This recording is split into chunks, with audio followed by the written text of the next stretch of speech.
¿Qué onda, gente? ¿Cómo están? Espero que estén muy bien y hoy tenemos una invitada muy especial y muy acorde al día en el que se está subiendo este podcast. Así es, Eduardo. Se trata de la doctora María Teresa Martínez Guerrero. Su plática va a ser un recordatorio de cada una de las mujeres que han levantado la voz a lo largo de la historia. Así que vamos a escucharla. Hola a todos, bienvenidos a un nuevo episodio de Nuestras Voces. Mi nombre es Liliana García y esto es un podcast original del Laboratorio de Cultura, Educación e Innovación Digital de la Facultad de Estudios Superiores Aragón. Recuerden que este es un espacio para informarnos, aprender de los diversos temas que aborda la educación, cultura y, por supuesto, la innovación digital. Hoy es un día que se conmemora en el mundo entero la lucha de las mujeres por la igualdad. Es el Día Internacional de la Mujer. En donde encuentra sus orígenes en las manifestaciones de las mujeres que especialmente en Europa comenzaban a alzar la voz por una vida digna. Para conmemorar este día hemos invitado a la doctora en Ciencia Política, María Teresa Martínez Guerrero, profesora de la Facultad de Estudios Superiores de Aragón en la carrera de Comunicación y Periodismo. Bienvenida, es un placer contar con tu presencia en Nuestras Voces. ¿Cómo estás? Hola Liliana, muchas gracias por la invitación y bueno, pues muy contenta de compartir este espacio contigo y con toda la audiencia también. Ok, bueno, me gustaría empezar preguntándote, ¿cómo consideras que ha sido la transición de la mujer en el siglo XXI en ámbitos tanto laborales como sociales? Bueno, primero destacar un hecho que parece que no es relevante, pero que año con año insisto en él. No es el Día Internacional de la Mujer, es el Día Internacional de la Mujer Trabajadora. Eso significa que el contexto en el que nació tiene una connotación política muy importante. Significa que como clase trabajadora, como parte de la clase trabajadora doblemente explotada, las mujeres deciden comenzar a organizarse por mejores condiciones de vida, con mejores condiciones laborales. Este hecho las lleva a pensar cómo es que sufren no solo la explotación en la fábrica, sino también en el interior de sus hogares. Entonces, se vuelve una actividad, ¿no? No solo reflexiva, sino también organizativa en términos políticos. Entonces, el feminismo no es simplemente una corriente de pensamiento, sino que esencialmente es un movimiento social, ¿sí? Entonces, primero eso. Dicho lo anterior, esta tránsito o esta modificación que han sufrido o que ha vivido las mujeres en sus relaciones sociales, políticas, económicas, en fin, pues, ciertamente no son tan alentadoras como nos gustaría pensar.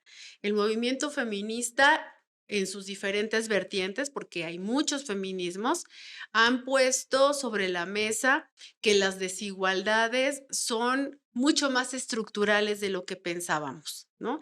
No, una de las corrientes, que es a la que yo me adscribo del feminismo, que es el feminismo de clase, señala precisamente que la liberación o la emancipación de las mujeres no se da solamente como mujeres, sino como clase social. Entonces, el feminismo de inicio busca la emancipación de clase, es decir, el feminismo es anticapitalista, además de ser antipatriarcal. Y luego viene otra corriente del feminismo que me interesa mucho porque se relaciona y comparten intereses y objetivos con este feminismo de clase, que es el feminismo de la desigualdad. La idea de que las mujeres buscan la igualdad con los hombres en realidad es muy mañosa, ¿no? Encubre que lo que hay detrás de la explotación de las mujeres es la explotación de clase.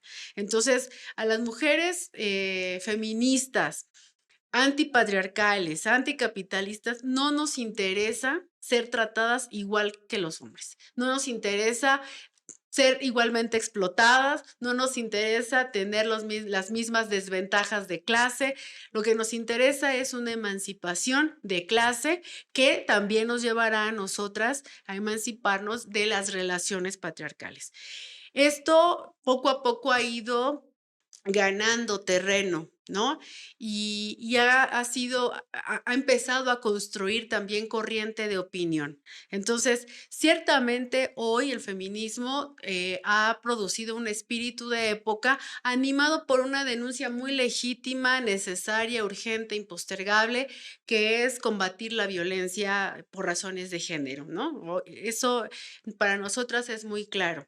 Pero si no tomamos en cuenta que la exacerbación de la violencia fue producto de una de las fases más mortíferas del capitalismo, como es el neoliberalismo, entonces seguimos pensando que el problema de las mujeres está aislada de la cuestión o aislado de la cuestión política y económica, y no es así, ¿no? La ola de feminicidios, especialmente en contra de las mujeres más pobres, nos dan cuenta de que la violencia es una cuestión de género, no solo de género, sino de clase también, ¿no? Las mujeres burguesas no sufren acoso laboral, no sufren acoso en el transporte público porque no lo usan, ¿no? No son víctimas de la reclutación o el reclutamiento laboral de explotación porque pertenecen a la clase que explotan. Entonces, sí hay una diferencia, ¿no? A mí me gusta mucho decir que el género nos une, pero la clase nos separa. Entonces, durante el último siglo, sí ha habido transformaciones, pero nos siguen remitiendo a una desigualdad económica muy profunda. Me gustaría decirte algunas cifras, espero Adelante. que tengamos paciencia para escucharlas.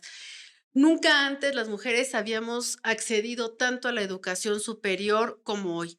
Según cifras del INEGI, para el 2001, de 4 millones de personas en edad de cursar educación superior, eh, casi 2 millones son mujeres, ¿no? Entonces, eso es muy importante, es un avance significativo, aunque el nivel de exclusión de mujeres en las escuelas y no solo escuelas, universidades, todas las instituciones de educación superior sigue siendo mayoritariamente para las mujeres. Es decir, la exclusión sigue siendo más para mujeres. De hecho, lo digo entre paréntesis, hay un estudio muy importante que da cuenta de cómo los exámenes de admisión están diseñados para que sean aprobados más por hombres que por mujeres, ¿no? No abundaré en eso, pero es un dato provocador para que se Por pongan a supuesto. buscar en eso y que veamos cómo estructuralmente la reproducción de la desigualdad está casi que diseñada. Segundo, esta incursión en la educación superior de las mujeres no nos ha garantizado movilidad social, no nos ha garantizado estabilidad económica y ni siquiera nos ha garantizado igualdad salarial con los varones. Eh, en la economía formal como informal, el ingreso para los varones es superior que en el caso de las mujeres, ¿no? Entonces, pensar que la demanda es por igualdad es limitar la demanda de las mujeres, ¿no? La lucha de las mujeres, no solo queda ahí. Y para dar paso a la siguiente etapa de la conversación, cierro diciendo que esta desigualdad de las mujeres respecto de los hombres se acentúa cuando miramos al interior de los hogares en algo a lo que Silvia Federici le ha llamado el patriarcado del salario, ¿no? Según estudios de la Coordinación para la Igualdad de Género de la UNAM, para el año pasado, las mujeres cuando se casan pierden 7.3 horas de tiempo libre, mientras que los hombres ganan 3 horas. Ay, bueno, revelador, ¿no? El dato. Qué cosa. ¿Qué representa? Estamos marchando por todas las mujeres que han sido violentadas, las mujeres que han sido gaseadas, las mujeres que han sido asesinadas, las mujeres maltratadas por el sistema judicial, y que se sienta que están respaldadas por otras mujeres, que aquí hay sororidad, que aquí hay furia, que aquí hay ganas de acompañar, y lo seguiremos haciendo como cada año. En América Latina ha representado el ampliar las fronteras de la libertad para las mujeres. Hemos aprendido tanto de las chilenas, de las argentinas. Ahora, viendo en Argentina cómo sus derechos están amenazados, va un mensaje de solidaridad desde México.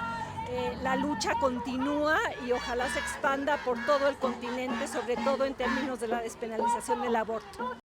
Hoy se conmemora, por lo menos en el peor de los casos, representa el encontrarnos, saber que no somos una, entender que esto es algo de lo que hay que hablar, que hay que visibilizar y que sobre todo, dentro de todo y todo, debería ser el tema más importante del país. ¿Cuál es la consigna mayor, aparte de esta visibilidad para ti, para el movimiento, para América Latina?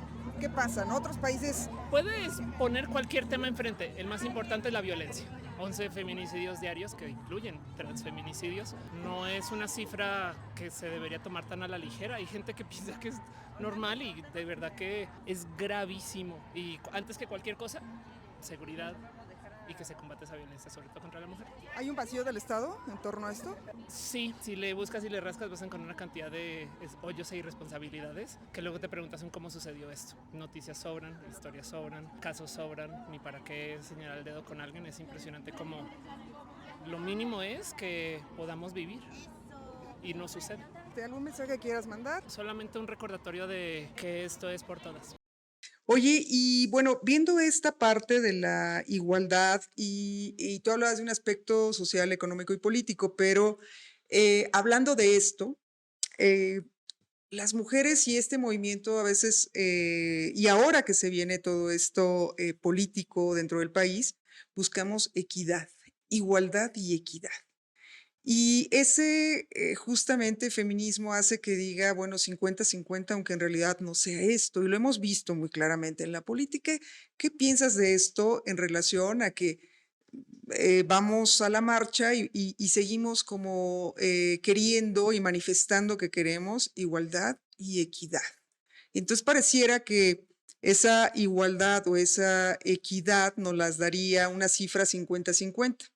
Sin embargo, a lo mejor hay mujeres que podrían ocupar el 70 y los hombres 30. Y esta equidad pues no corresponde a estos números que demandamos como en automático, ¿no? ¿Qué piensas de ello? O sea, ¿cómo este tipo de manifestaciones en este día tan importante acaba por ocultar cosas y hacer réplicas como, sí, yo también pienso como tú, ¿no? Bueno, primero decir que el concepto de cuota de género que se ha puesto mucho de moda en la política para el registro de candidatos y candidatas, para la conformación de los poderes públicos, etcétera, es parte de la corriente del feminismo, de la igualdad, que es un feminismo blanco en realidad, un feminismo, decimos, de academia, ¿no? De esas mujeres que tienen ciertos privilegios porque no cualquiera llega a ser investigadora de un instituto, ¿verdad? Y que piden ese tipo de igualdad y que sus preocupaciones están fincadas, por ejemplo, en combatir el techo de cristal, ¿no? Para poder llegar a los lugares de mando, a los espacios de decisión, etcétera. Seguir apostando a que el feminismo lo que busca es la igualdad es justamente encubrir las relaciones de explotación estructurales que afectan a hombres y mujeres. Lo que decimos es que hay una doble explotación para las mujeres. Entonces, no es que los hombres no estén explotados. Los hombres son explotados por el capital y también son víctimas del patriarcado, aunque sean los principales agentes de transmisión. ¿Sí? Pero este mandato que hay para que los hombres sean proveedores, que sean resolutivos, que sean con que tengan iniciativa, que sean los conquistadores, etcétera, en realidad también los ha castrado no solo emocionalmente, sino que pues, baste ver las tasas de depresión y de suicidio. Los hombres se suicidan con más frecuencia que las mujeres. Es decir, el patriarcado también les pasa la factura a los hombres, pero a los hombres pobres, no a los hombres ricos, no a los hombres blancos, burgueses, ¿no? Entonces, la desigualdad se vive también diferenciadamente, ¿sí? O sea, la explotación es diferenciadamente. No vive la explotación lo mismo una mujer pobre que una rica, ni un hombre pobre que un hombre rico, ejercen sus privilegios patriarcales de la misma manera, ¿no? El hombre pobre puede tener sus privilegios mucho más acotados que un hombre blanco rico, ¿no? Digamos que su margen de acción es menor. ¿Se tiene que discutir esto? Sí. Se tiene que denunciar también y entender el origen de la desigualdad, de la explotación, etcétera. Pero lo que no podemos hacer es ser complacientes y decir, todas nos hermanamos en la marcha del 8M y entonces ahí no importa, todas lo que queremos es igualdad, lo que queremos es que no nos maten en las calles. No más que unas lo queremos más, porque la necesidad es más apremiante para unas que para otras. Entonces, a mí me causa mucho escozor el modo en el que en los últimos años se ha desarrollado la marcha. Yo no estoy diciendo que no haya que ir, solo que hay que tener mucha claridad de a qué se va, cuáles son las demandas, qué se busca. Y hoy lo que vemos es una tendencia de cooptación por parte del gobierno, específicamente del gobierno de la ciudad, hacia la manifestación, ¿no? Y lo que se dice es que el grupo de las compañeras del bloque negro, ellas no son feministas porque ellas son infiltradas, no siempre anteponiendo el discurso criminalizante de las compañeras que tienen una posición más radical, cuando la verdadera violencia viene del Estado, ¿no? Y viene del capital, no viene de las mujeres que se organizan. Esa es una violencia reactiva que me parece nimia en comparación a la brutalidad con la que se tratan los cuerpos, con la brutalidad con la que se asesinan mujeres, ¿no? O me parece más violento que las niñas sigan muriendo con mayor frecuencia que los niños de enfermedades curables, ¿no? De desnutrición, por ejemplo, etc. Eso es más violento a que rayen una pared, ¿no? En fin, como todavía es más violento el hecho de que las instituciones no hayan garantizado un proceso efectivo de acceso a la justicia. Es decir, todavía las mujeres tienen que pasar un viacrucis espantoso para poder denunciar formalmente un delito de acoso, de violencia sexual, de abierta violación, ¿no? Esto todavía, a pesar de que hay una apertura, etcétera, pues de todas maneras sigue habiendo mucha dificultad para que esas denuncias prosperen, ¿no? Cosas desde que la carpeta de investigación se levanta mal y eso detiene todo. Ponen un nombre mal, un apellido equivocado. Ya con eso la carpeta de investigación se viene abajo, desde ahí.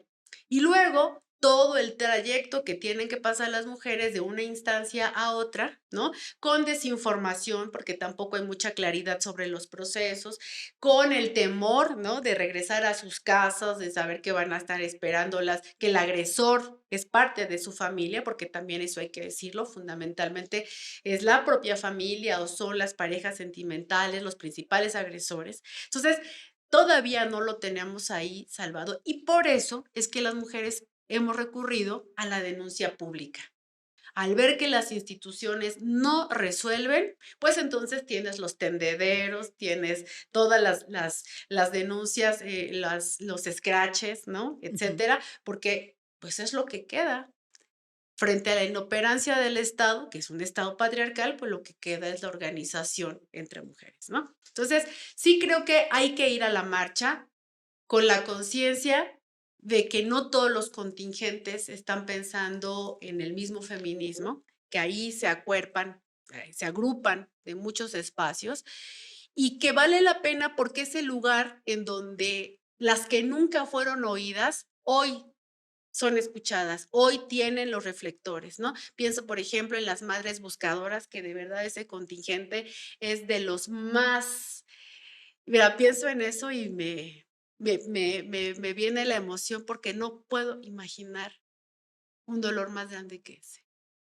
Mi nombre es María de Lourdes Mejía Aguilar, soy madre de Carlos Sinue Cuevas Mejía, un tesista de la Facultad de Filosofía y Letras que fue ejecutado extrajudicialmente el día 26 de octubre del 2011. A casi 13 años, vamos para 13 años de su ejecución, el caso está en averiguación previa, sigue impune. Bueno, sabemos que cuando el Estado quiere callar o quiere tapar todos estos crímenes, está en contubernio con la Secretaría de Seguridad Pública y con la UNAM, porque por su activismo es que lo asesinan. Hicieron una campaña antes de asesinarlo durante 2 años diciendo que él era un militar infiltrado, que era un narcotraficante.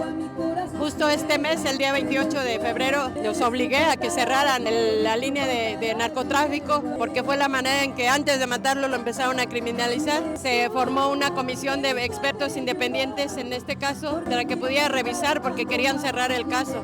Hay un video que desde el día 8 de noviembre del 2011 yo lo vi y se ve cómo baja Carlos del camión y se ve cómo en el momento que lo asesinan estaba una patrulla. No es posible que yo, no siendo ni abogada, ni investigadora, ni policía, haya visto eso y el Estado se haya negado, la Fiscalía en este caso, se haya negado a querer tomar en cuenta esa información. Sin embargo, tuve que movilizarme durante todos estos años, tomar inclusive la Comisión de Derechos Humanos, tomar en varias ocasiones la la Fiscalía o Procuraduría antes, para poder hacer visible el caso.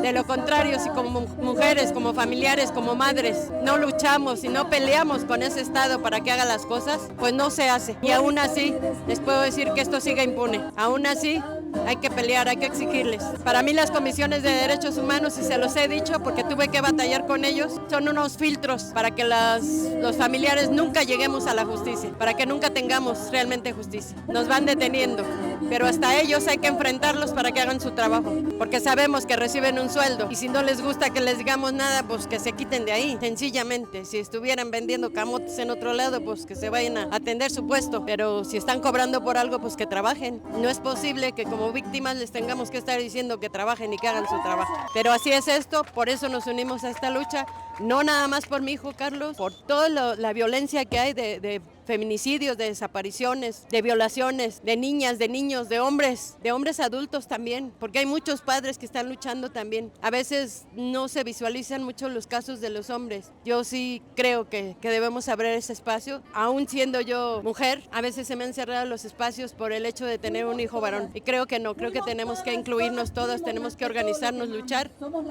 Y otra cosa que puedo decir es que, pues si los padres y madres de los 43 ya nos pusieron el ejemplo de exigir justicia porque tienen todo el derecho y tienen todo el amor, pues entonces organicémonos para que podamos ir a abrir palacio y que nos atiendan y que trabajen, porque es para eso están. Esa sería mi forma de decir las cosas, y no nada más por mi hijo, porque él era activista. Para mí es continuar la lucha que él daba, la lucha y el trabajo que él hacía. Quisiera yo dignificarlo más con eso, de poder ser una luchadora y de poder seguir pidiendo justicia para todos. Gracias. Hablas de feminismos bueno, a veces pareciera que en la capital o en las capitales del país, que es donde se visibiliza pues este contingente o estos contingentes, pero ¿qué podemos esperar cuando a veces vemos esto? Digo, conozco tu trayectoria y sé que has transitado por pueblos originarios, pues no tienen esa oportunidad, ¿no? Y que hay feminicidios y que hay acoso y que hay matrimonios infantiles y que hay tantas cosas fuera de lo legal por esta cuestión de los usos y costumbres, que claro que se han impulsado estas leyes y bueno, se ha trabajado, pero sin embargo, creo que hay otras mujeres que no son escuchadas. Digo, nuestro país es variodiverso en ese sentido y ellas, en ese pensamiento, pues muchas de ellas lo aceptan y lo asumen. Si mi mamá fue así, si mi abuela fue así, yo por qué no voy a dar a mi hija de 12 años en matrimonio, ¿no? Entonces, ¿qué piensas de eso y esta referencia o cómo va ligado al 8M esto, si en realidad vemos que en las comunidades todavía no hay un eco de esto, ¿no? Mira, muy interesante que me lo preguntes. Lo primero que hay que decir es que el patriarcado es anterior al capitalismo. ¿no? A veces yo digo en broma que es una cuestión bíblica, ¿no? O sea, de tan anterior que es, como estructura de dominación, porque el patriarcado es una estructura política de dominación. Entonces, esto es anterior a la conquista, es anterior al capitalismo en América Latina. ¿Qué significa? Que las comunidades también se han estructurado patriarcalmente, ¿no? No es cierto que antes de la conquista las mujeres fueran completamente iguales, que no hubiera violencia, ¿no? Quizá eran otras las condiciones, desde luego que el capitalismo recrudeció las relaciones violentas para todos, doblemente para las mujeres, como siempre, pero existía, ¿no? Hoy en muchas partes de nuestro país hay ejemplos de mujeres que se organizan sin llamarse feministas, ¿no? De mujeres que luchan por una vida digna, por mejores condiciones de trabajo. Y si uno ve los movimientos sociales en América Latina, lo que encuentra es que mayoritariamente son las mujeres organizadas, cuidadoras del agua, cuidadoras del bosque, defensoras del territorio, madres Guardianas. guardianas del territorio, las madres buscadoras. Es decir, las mujeres son las que están defendiendo la tierra, el Así es. planeta. Y yo no me atrevería a decir que no son feministas. Yo creo que cuando busca, ¿no?, la defensa de los derechos básicos para la reproducción de sus vidas, eso es algo muy potente y muy radical. Más que pensar en las demandas, digamos, híjoles, oye, va a ser un poco espantoso que lo diga, pero más allá de las demandas de mercadotecnia, ¿no? Que es lo que más escuchamos.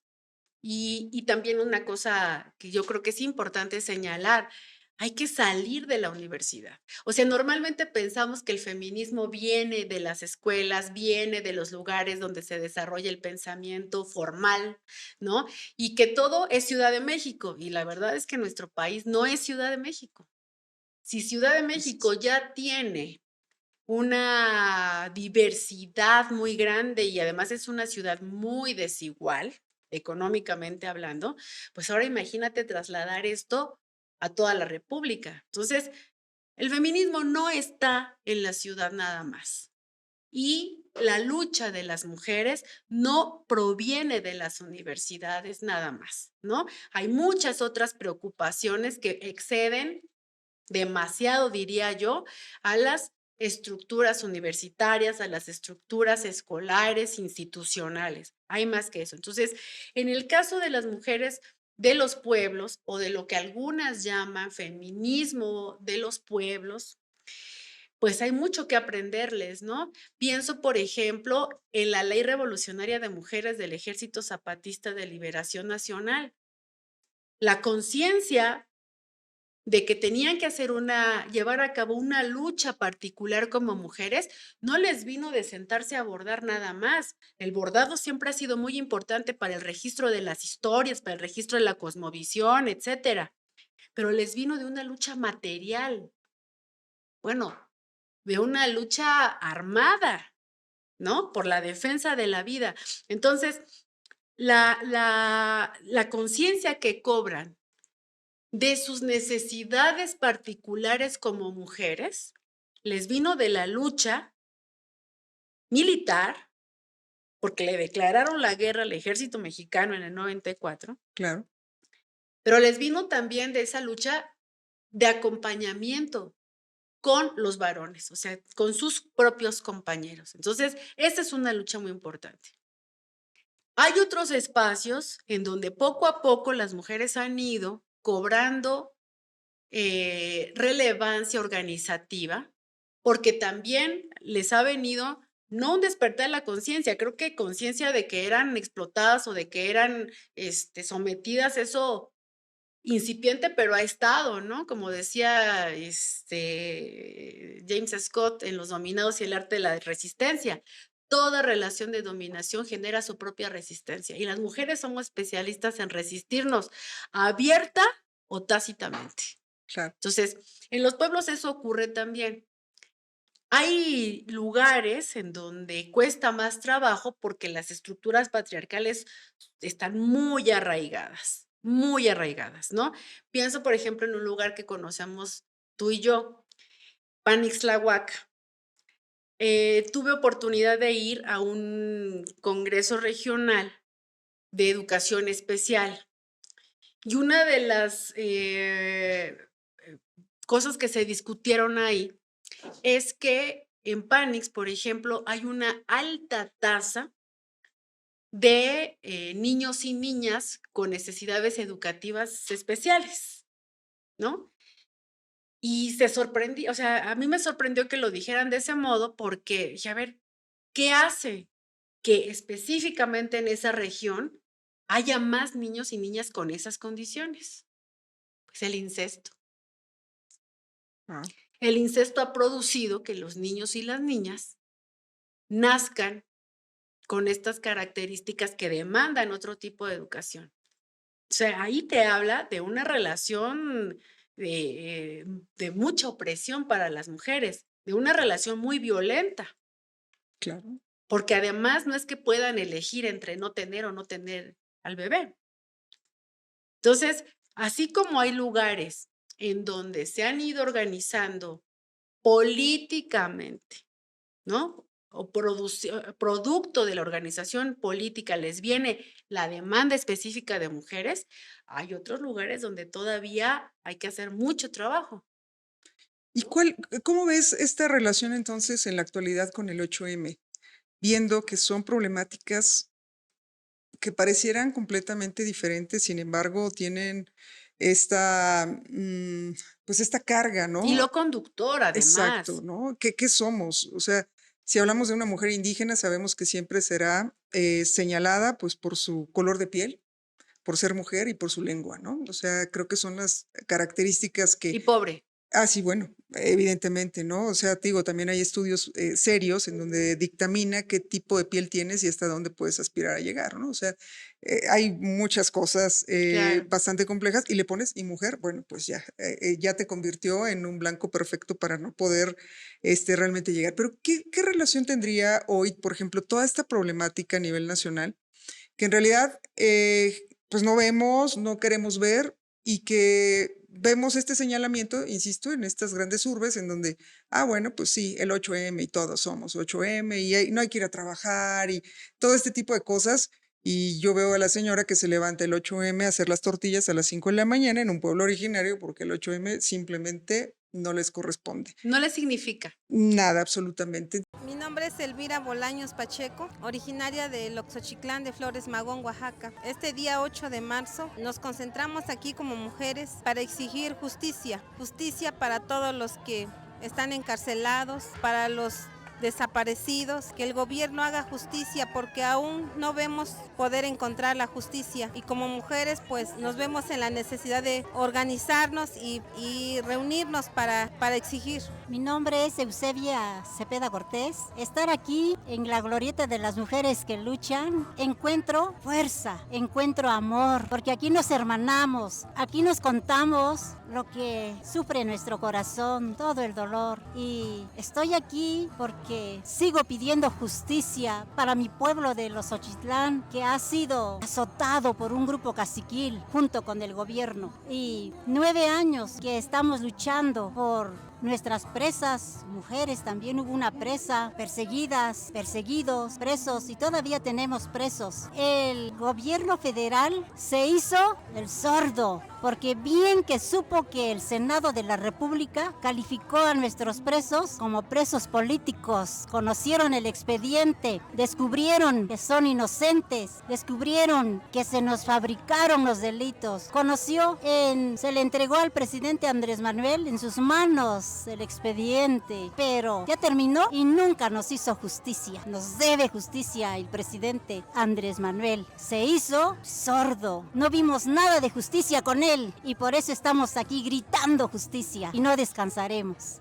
Entonces, ¿cómo ves este siglo XXI en estas redes? Digo, nosotros estamos ahora en un espacio virtual prácticamente, una vez que se acabe de grabar este episodio, pero ¿cómo ves esta parte? O sea, ¿tendría el mismo significado? Ya nos hablaste, por ejemplo, de los diversos tipos de feminismo, pero ¿cómo ves tú esta postura política, social, en relación a esta fecha y lo que en realidad podría significar y no significa?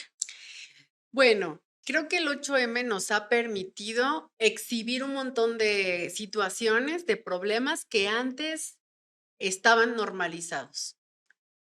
Hoy podemos discutir, hoy podemos hablar de violencia, ¿no? Que es una como de las demandas más visibles, pero también podemos hablar del trabajo no pagado, también podemos hablar de la explotación sexual, podemos hablar del maltrato a las mujeres, no solamente urbanas, estamos hablando también de los espacios rurales, etcétera. Creo que para eso ha servido. O sea, ha sido un escaparate, es la posibilidad de decir aquí estamos, ¿no? Pero también, como en todo movimiento social, se corre el peligro de normalizar. Mira, un movimiento social tiene una ventaja, dos ventajas. Una ventaja y una desventaja. Puede ser muy potente, pero es efímero. Siempre. ¿Cuál ha sido la diferencia del movimiento social feminista? Y creo que esto sí vale la pena decirlo. Gracias por dejarme, que ahora lo recordé. A diferencia de otros movimientos sociales convencionales del siglo XX, los estados nacionales no han sabido qué hacer con el feminismo porque no hay un líder, no hay una lideresa visible. No saben cómo tratarlo, no saben cómo relacionarse con el feminismo, ¿sí? Entonces, la dispersión geográfica, la penetración territorial, la diversidad de demandas, la diversidad de sujetas actuando, el Estado no ha sabido qué hacer ante eso y solo le había pasado con un sujeto histórico colectivo, además de las mujeres, pueblos originarios. Con nadie más le había pasado. Y ya más o menos estaban entrando metiendo en el redil a los pueblos originarios con el cuestionadísimo INPI, cuando sale la ola feminista. Entonces, eso es algo bien interesante que se está estudiando ahora, porque los repertorios de acción han cambiado, las estructuras de oportunidad han cambiado, las formas de manifestación, o sea, los recursos de manifestación se han diversificado y han puesto de pestañas a medio mundo, ¿no? Con esto de las manifestaciones iconoclastas, etcétera. O sea, esto ha servido mucho. Lo que no se nos tendría que olvidar es que no todo debe tener el mismo nombre. O sea, nosotros aquí nos podemos sentir identificadas con alguna corriente del feminismo, yo ya dije en cuál me inscribo, pero no por eso digo, lo que hacen las mujeres en Oaxaca no es feminismo, o lo que hacen las zapatistas no es feminismo, ¿no? O lo que hacen los pueblos afromexicanos no es feminismo. Para empezar, ellas están muy radicales. Yo he leído algunas mujeres afrodescendientes y ellas lo que dicen es a nosotros no nos interesa el feminismo, porque el feminismo es blanco. Nosotras hacemos otra cosa. Nuestra demanda es por nuestras demandas muy específicas, hablan de cosas muy específicas de sus comunidades, ¿no? Entonces, creo que las mujeres hoy sí tenemos un ambiente propicio para conocer la diversidad de expresiones, para poder expresar diferentes demandas, para poder manifestarnos políticamente, pero si no hay conciencia de que hay un triángulo perverso constituido por capitalismo, patriarcado y racismo, creo que no avanzamos. Y ahí es cuando uno encuentra el límite de algunas corrientes feministas. cuando no contemplan este triángulo perverso. Y creo que en ese vértice de racismo es en donde están donde ubican, ¿no?, su principal preocupación las mujeres que están organizándose fuera de los espacios urbanos y fuera de los espacios académicos, que por fortuna hay un montón, porque si nos quedáramos solo con lo que se hace en las universidades, mira, daríamos pena, de verdad, te lo digo.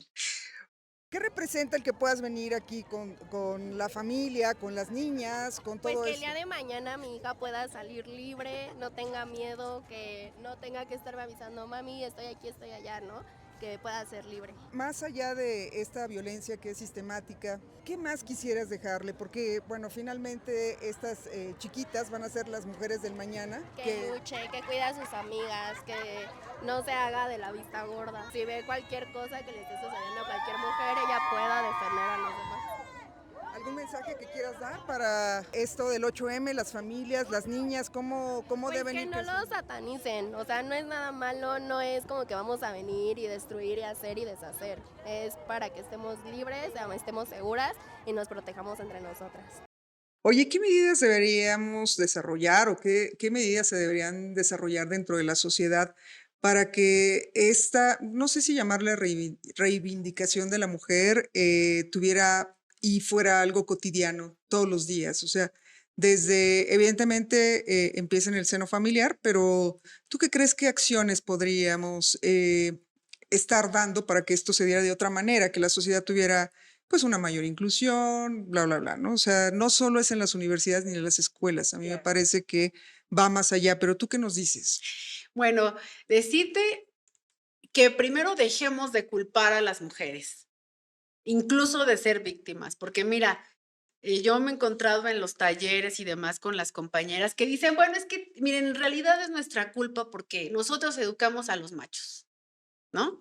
Entonces tenemos que cambiar nuestra forma de educar a nuestros hijos porque para no convertirlos en el futuro golpeador, en el futuro abusivo, en el futuro violador. Entonces, o sea, de nosotras depende. Y uno dice, ojalá fuera así de fácil. No es así. El patriarcado está tan introyectado en nosotras como en ellos. Y lo primero que tenemos que hacer es cuestionar nuestras relaciones, pensar que no es natural, ¿no? Entonces, sí hay mucho trabajo que hacer en casa, eso es indudable y es innegable. Mucho trabajo que hacer en las escuelas, también eso es innegable. Pero hay que salir de lo individual, hay que salir de lo propio, nada más de decir, de lo que a mí me corresponde, yo voy a poner mi granito de arena enseñándole al niño a respetar a su hermanita. Bueno, sí, eso es básico, ¿no? Que entre seres humanos nos respetemos, ya no digamos hombres y mujeres, entre seres humanos nos respetemos. Pero hay que avanzar un poco más para encontrar en dónde es que hay una doble represión, una doble opresión, una doble explotación en contra de las mujeres. Si no, vamos a seguir pensando que todo se resuelve en el terreno de lo doméstico y no es cierto. No es cierto. Sí, a veces las maestras dicen, pero a ver, maestra, dígame, acciones así concretitas para yo llevar en mi salón de clase. ¿Cómo le hago, no? Con mis niñas, con mis niños. Y uno dice, bueno, sí hay ejemplos. Por ejemplo, reflexionemos acerca de cómo siempre postergamos las necesidades de las niñas. Si vamos con los niños y las niñas jugando y el niño le anda de la pipí, pues lo acercan a una orillita, una esquinita y ahí hazte. Pero a la niña no, hay que esperar a llegar al baño. Entonces, desde ahí la niña aprende que su necesidad, así sea biológica o fisiológica, se posterga, ¿eh? Y el niño no. El niño tiene una necesidad y la satisface. Punto. Y como ese, pues muchos ejemplos. Y yo digo, bueno, sí hay que identificar esas prácticas. En la universidad, cuando se va a hacer un trabajo en equipo o en la preparatoria, bueno, a ver, pero ¿quién va a coordinar? ¿Quién apunta? Y ponen a una mujer a que lleve la minuta, que apunte las tareas. No es que las mujeres son más ordenadas. No, se replican, ¿no? Estas relaciones de que los hombres son los que piensan, los que tienen las grandes ideas y las mujeres son muy buenas para sistematizar. Apúntele, ¿no? Entonces, sí hay ejemplos, pero pienso que eso es necesario, pero insuficiente. Realmente a lo que hay que apuntar es encontrar y combatir los orígenes de este triángulo perverso que dije: capital, patriarcado, racismo. Cuando vemos cómo se articula eso, entonces sí, somos capaces de identificar en nuestra vida cotidiana todas las prácticas que han ido inconscientemente fortaleciendo ese triángulo perverso. Pero no pensar que todo se resuelve en el terreno de lo doméstico. Hay que empezar por ahí o por donde estemos, pues. Sí hay que empezar, pero no creer que eso depende de nosotras, cambiar a los compañeros, cambiar a los hombres, educar hombres que no sean machistas, porque entonces es revictimizar. Ahora resulta que también eso, que nos haya ido mal históricamente, también es nuestra culpa porque nosotros estamos educando a los hijos así. Lo que pasa es que son las mamás las que están presentes. En todo caso, que se diga, porque no se dice que la ausencia de los padres han educado hijos machistas, hijos violentos, hijos agresores. No la presencia de las mamás, sino la ausencia de los papás, por ejemplo. ¿Qué significa para ti el venir a la marcha del 8M? Que puedo apoyar a las mujeres que pues ya no están, o a niñas que han sido desaparecidas o asesinadas. ¿Te gusta el ambiente? ¿Cómo lo ves? Sí, ya es mi segunda vez que he venido aquí a la marcha. ¿Y con qué te vas? ¿Qué les dices a tus compañeras de escuela o a tus maestros? La primera vez que vine me regalaron un folleto y me sentí feliz porque nunca había venido y fue un experimento que sí, experimenté. ¿Y si te gustó? Sí. ¿Y ha cambiado en algo lo que tú les dices a tus compañeros en la escuela? No. ¿No? Es que mi mamá me prohíbe tan salir a la calle porque a la vez también me dice que es peligroso para mí y tengo ya que hacer cuando salga de la secundaria o así, ya tengo que hacer en caso de algún peligro así afuera de casa. Pues que no salgan de casa cuando ya sea de noche o así, porque puede llegar a pasar algo grave y que no queremos. Oye, pues la verdad que es un tema que no solamente da para un podcast, sino para toda una serie y ya vamos cerrando, pero algo que nos quisieras compartir, no sé, datos a lo mejor que trajiste duros o algo más para este episodio. Nosotros, pues vamos a la marcha a ver qué Muy hay, bien. pero ¿qué nos quieres compartir? Bueno, primero, mujeres, no tengan miedo de asumirse feministas. Las feministas pasamos por muchas etapas y una de las primeras etapas es querer proteger a nuestros amigos, a nuestros papás, a nuestros tíos. Es decir, sí hay hombres, pero no todos. No todos agreden, no todos son malos, no todos son violentos. Mi papá me quería mucho, siempre fue bueno con mi mamá. Es nuestra primera etapa, ¿no? Sí. Y para las mamás para las mujeres que son mamás, su primera etapa es decir, no, yo a mi hijo le voy a enseñar a que respete, que esto, que aquello, porque no. Yo no voy a criar otro machito, ¿no? Entonces son nuestras primeras etapas. Y decir, no, mi novio sí tiene lo suyo, pero no, él entiende que nuestra relación tiene que ser equitativa, tiene que ser. Y lo que nos da miedo es comprender que ellos también están repitiendo las relaciones patriarcales, aunque ni lo noten, ¿no? Aunque ni lo noten. Cuando las mujeres empezamos a adentrarnos más en la comprensión de nuestras propias demandas, de nuestras demandas afectivas, de nuestras demandas políticas, económicas, sentimentales, la siguiente etapa es el choque. Y entonces nos queremos dar a la tarea de reeducar a todos nuestros amigos, a nuestro compañero afectivo, a nuestro papá, y explicarles el por qué nació el feminismo, que no es cierto que sea malo. Esa es nuestra siguiente etapa, ¿no? Que yo me voy acordando de cómo hacía eso. Y entonces te das a esa tarea de explicarles y decir, como si nos asumiéramos la misión, ¿sí? La misión de reeducar a los varones que están a nuestro alrededor para que comprendan que nos conviene a todos combatir las relaciones patriarcales. Pero ya cuando vamos pasando, cuando nos juntamos con otras que también están pensando ya más abiertamente en el feminismo y ya no tenemos pudor, ya no decimos las cuestiones de género, ya no decimos así, sino ya decimos somos feministas, entonces ya decimos, si los compañeros se sienten injustamente tratados porque ellos no violentan, es que se defiendan. Si piensan que son injustamente tratados porque ahora a todos los estamos metiendo en el mismo saco y demás, pues que se defiendan, que digan algo. Quiero verlos, ¿no? Quiero verlos diciendo no, yo no, ¿no? Y creo que ese sería el llamado, a que no tengamos miedo de asumirnos feministas y de invitar a otras y que no juzguemos a las que van llegando, las estamos esperando, poco a poco somos más y que mañana se grite con todo el corazón y a todo pulmón que ahora que somos muchas y ahora que sí nos ven, abajo el patriarcado que se va a caer porque solo así podemos ir avanzando juntas. Y dicen por ahí, diversas, pero no dispersas.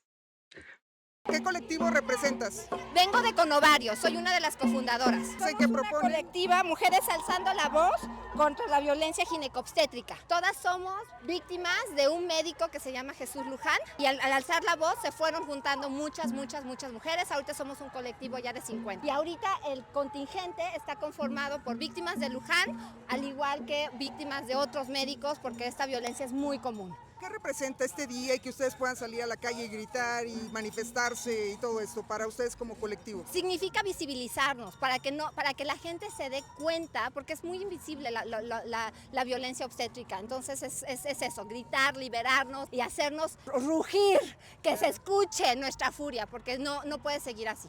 Pues muchísimas gracias. Yo creo que este es un gran mensaje y yo creo que con esto estaríamos finalizando este episodio. Entonces, bueno, digo, si quieres decir algo más, pues si no ya... No, muchas gracias. Siempre habrá cosas que decir y espacios donde platicarlos. Así que muchas gracias por la invitación, Liliana. No, a ti muchas gracias por venir. Bueno, pues muchas gracias por escucharnos. Estén al pendiente en nuestras redes sociales, donde apareceremos como @nvoces para que sepan cuándo subimos el capítulo, que evidentemente este será el 8M. Y también recuerden que estamos en todos los medios de audio, Spotify, Amazon Music y Apple Podcasts. Este programa fue Nuestras Voces y nos escuchamos en los siguientes episodios. Hasta la próxima.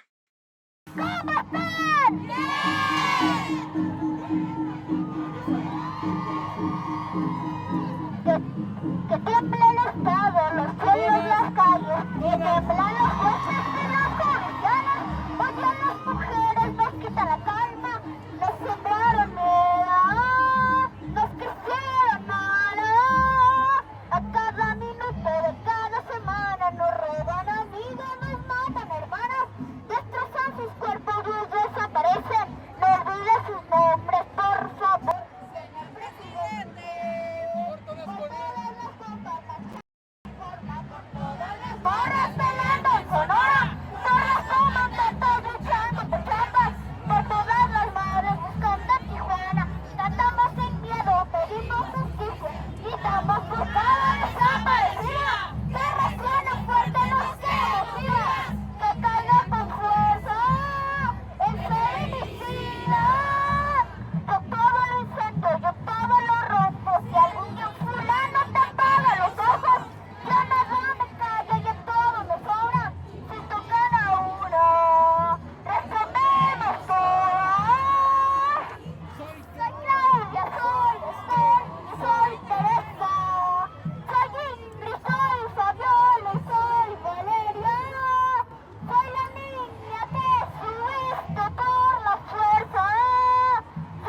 Nuestras Voces es un podcast original del Laboratorio de Educación, Cultura e Innovación Digital.